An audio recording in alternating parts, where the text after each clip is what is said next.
பிரியமானவர்களே, எப்படி இருக்கீங்க? நல்லா இருக்கீங்களா? இந்த காலை நேரத்தில் உங்களை பார்ப்பது, உங்களோடு பேசுவது எனக்கு அதிக சந்தோஷம். ஏன் தெரியுமா? இயேசு உங்களை நேசிக்கிறார். அதனால்தான் உங்களை இந்த நிகழ்ச்சி மூலம் சந்திக்கிறார், உங்களோடு பேசுகிறார். இன்றைக்கு உங்களுக்கு ஒரு செய்தி தேவையா இருக்குது. அது தேவனுடைய செய்தி. அதனால்தான் அந்த செய்தி உங்களுக்கு சொல்லும்படி என்னை உங்கள் முன்னால நிறுத்தி இருக்கிறார். அது என்ன செய்தி என்பதாய் நினைக்கிறீங்களா? வேத புஸ்தகத்துல 145 சங்கீதம் 8வது வசனம், கர்த்தர் இரக்கமும் மன உருக்கமும் நீடிய சாந்தமும் மிகுந்த கிருபையும் உள்ளவர். இது யாரை பற்றின செய்தி? நம்முடைய ஆண்டவரை பற்றின செய்தி, கர்த்தரை பற்றின செய்தி. நாம் ஆண்டவரை அறியத்தான் அவருடைய ஆசீர்வாதத்தை சுதந்திரித்து கொள்ள முடியும். புரியுதா உங்களுக்கு? அவர் எப்படிப்பட்டவர் என்று கர்த்தரை அறியணும். கர்த்தரை அறிகிற அறிவே ஞானத்தின் ஆரம்பம். கர்த்தர் எப்படிப்பட்டவர் என்று நாம் அறிந்து அவரை பற்றி முழுமையை தெரிந்து கொள்ளும் போதுதான் நமக்கு ஞானம் உண்டாகும், ஆசீர்வாதம் உண்டாகும், நன்மைகளை காண முடியும். அவர் எப்படிப்பட்டவர்? ஒவ்வொருத்தருக்கும் ஒவ்வொரு கோணம். கடவுள் என்று சொன்னால் இப்படி இருப்பாரு, அப்படி இருப்பாரு, அவர் இப்படி செய்கிறவர், அப்படிலாம் ஒன்னொன்னு சொல்லுவாங்க. ஆனா வேத புஸ்தகத்துல வானத்தையும் பூமி உண்டாக்கின கடவுள் எப்படிப்பட்டவர் என்று சொல்லப்படுகிறார். அவர் எப்படிப்பட்டவராம்? அவர் இரக்கம் உள்ளவர், மனதுருக்கம் உள்ளவர். யாருக்கு இறங்குவார் தெரியுமா? தன் பாவத்தை மறைக்கிறவன் வாழ்வடைய மாட்டான், அறிக்கை செய்து விட்டு விடுகிறவனும் இரக்கம் வருவான். ஒரு மனிதன் ஐயோ நான் பாவம் செய்துட்டேனே, ஆண்டவரே நான் ஒரு பெரிய பாவம் செய்துட்டேன், என்னை மன்னிச்சிருங்க, நீ பாவத்தை உணர்ந்து மனம் திரும்பிட்டா உடனே அவர் இறங்கிடுவார். அதெல்லாம் மன்னிக்கலாம் முடியாது, உனக்கு தண்டனை தான், நீ பண்ண அநியாயத்துக்கு உன் இதுல போடணும் அதுல போடணும், அப்படிதான். அப்படி சொல்ல மாட்டார். சரி மகனே நான் மன்னிச்சிடுறேன், சரி மகளே நான் மன்னிச்சிடுறேன். அவ்வளவு இரக்கம் உள்ளவர் அவர். அதனால என் பாவெல்லாம் மன்னிக்கப்படுமா, ஐயோ நான் இவ்வளவு பாவம் செய்துட்டேனே அப்படிலாம் நினைக்காதங்க. இயேசு கிறிஸ்து இடத்துல ஆண்டவரே இந்த மிஸ்டேக் பண்ணிட்டேன், இந்த தப்பு செய்துட்டேன், நான் உணர்கிறேன், என்னை மன்னிச்சிருங்கன்னு ஒரு வார்த்தை கேளுங்க, உடனே இறங்கிடுவார். மனது உருகிறோம் அப்படி அவருக்கு. நீங்க போய் கண்ணீர் வடிச்சிட்டீங்கன்னா அப்படியே உள்ளமே உருகிற அவருக்கு. அவர் மனதுருக்கம் உள்ளவர் இயேசு.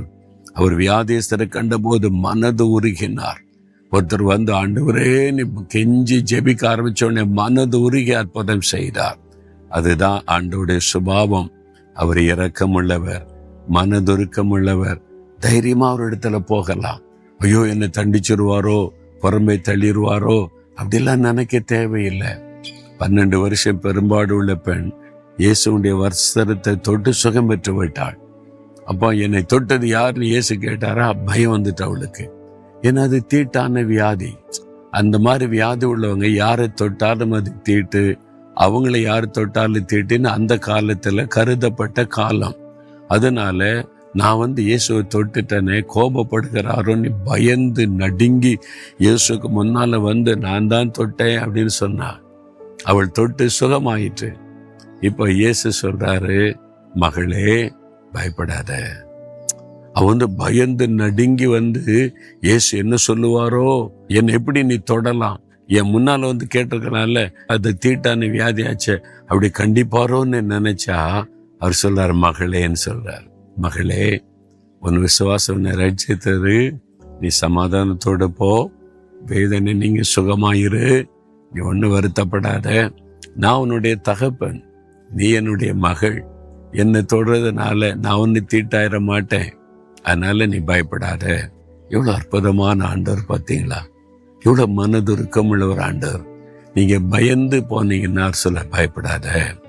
நீங்க நடுங்கி அவர்கிட்ட போனா நீ வா, அருகில உட்காரு, உங்களை அணைத்து கொள்ளுவா. அதுதான் இயேசு. அவன் கையில என்ன சூலாயுதம் வச்சிருக்காரு, பட்டயமா வச்சிருக்காரு, கத்தியா வச்சிருக்காரு, வெட்டிடுவேன் குத்திடுவேன் இருக்கு.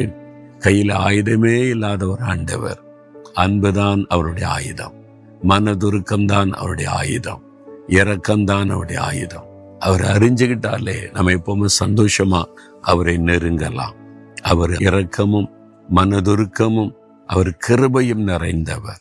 அந்த ஆண்டவர் சொல்றார், மகளே நீ வா, மகனே நீ வா. பின்வாங்கி போயிட்டியா, செபிக்கலையா, நீ கொஞ்சம் சோர்ந்து போயிட்டியா, பாவத்துல விழுந்துட்டியா, பரவாயில்ல, கம், நான் உன்னை சரிப்படுத்துறேன், நான் உன் மேல நினைவா இருக்கிறேன் நீ ஆண்டவர் சொல்லுகிறார். எவ்வளவு அற்புதமான ஆண்டவர் பார்த்தீங்களா? இன்னைக்கு சொல்றீங்களா, ஆண்டவரே இயேசுவே நீர் எவ்வளவு அன்பானவர், எவ்வளவு இரக்கம் உள்ளவர், எவ்வளவு மனதுருக்கம் உள்ளவர், உமகிட்ட நான் வர்றேன், உம்மை நெருங்கி வருகிறேன், என்னை மன்னியும், என்னை பலப்படுத்தும், என்னை சரிப்படுத்தும், என்னை பரிசுத்தப்படுத்தும், என்னை வல்லமைப்படுத்தும், என்னை உம்முடைய கரத்தில் ஒப்பு கொடுக்கிறேன், இயேசுவின் நாமத்தில். ஆமேன், ஆமேன்.